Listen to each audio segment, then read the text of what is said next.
নতুন গল্প শুনছি ইদানিং, নতুন গল্প শুনছি যে এবার বলে ভোট গণনা করতে অনেক বেশি সময় লাগবে।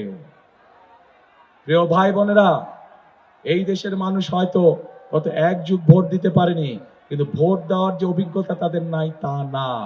91 সালে ভোট দিয়েছে, 96 সালে ভোট দিয়েছে, 2001 সালে ভোট দিয়েছে। ভোট গণনা করতে কেমন সময় লাগে বাংলাদেশের মানুষের সেই ধারণা আছে।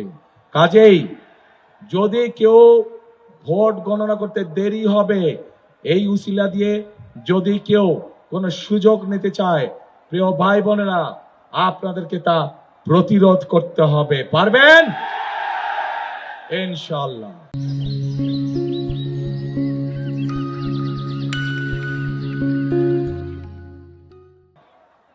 প্রিয় ভাই বোনেরা, আমি আগেই বলেছি আমরা রাজনীতি করি, বিএনপি রাজনীতি করে এই দেশের মাটির জন্য, এই দেশের মানুষের জন্য, এবং সেই জন্যই বিএনপি বাংলাদেশের মানুষের সমর্থনে আল্লাহর রহমতে যতবার সরকার গঠন করেছে প্রত্যেক সময় বিএনপি চেষ্টা করেছে এমন কাজ করতে যেই কাজগুলোর মাধ্যমে এই এলাকার মানুষের উন্নয়ন হয়। স্কুল কলেজ তৈরি করা, রাস্তাঘাট তৈরি করা সহ কর্মসংস্থানের ব্যবস্থা করা।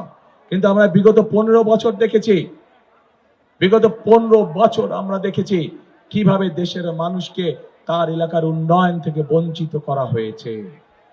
প্রিয় ভাই বোনেরা, আজকে এই বৃহৎ অঞ্চল, এখানকার কৃষক ভাইদের জন্য সবচেয়ে বড় অন্যতম একটি সমস্যা হচ্ছে বিভিন্ন খাল ছিল, বিভিন্ন বিল ছিল যেগুলা বন্ধ হয়ে গিয়েছে। আপনাদের নিশ্চয়ই মনে আছে একটি খাল প্রকল্পের কথা, উলসি খাল, মনে আছে? চিনেন? শহীদ রাষ্ট্রপতি জিয়াউর রহমানের সেই গেঞ্জি পরা ছবি নিশ্চয়ই এখনো অনেকের চোখের সামনে ভাসে। সেদিন উলসি খাল প্রকল্পের মাধ্যমে, উলসি খাল খনন করার মাধ্যমে শুধু উলসি খাল নয়, সারা বাংলাদেশে শহীদ রাষ্ট্রপতি জিয়াউর রহমান এরকম হাজার হাজার খাল খনন করেছিলেন, যার সুবিধা এই দেশের কৃষক ভাইরা,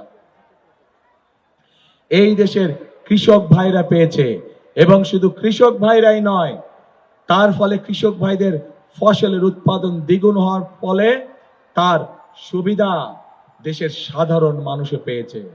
প্রিয় ভাই বোনেরা, আমরা ইনশাআল্লাহ 12 তারিখে আপনাদের ভোটে নির্বাচিত হলে আমরা সরকার গঠন করার সাথে সাথে আমরা উলসি খাল সহ সারা বাংলাদেশে খাল খনন শুরু করতে চাই। আপনারা কি আছেন আমাদের সাথে খাল খননে? কারা কারা যাবেন আমাদের সাথে খাল খননে?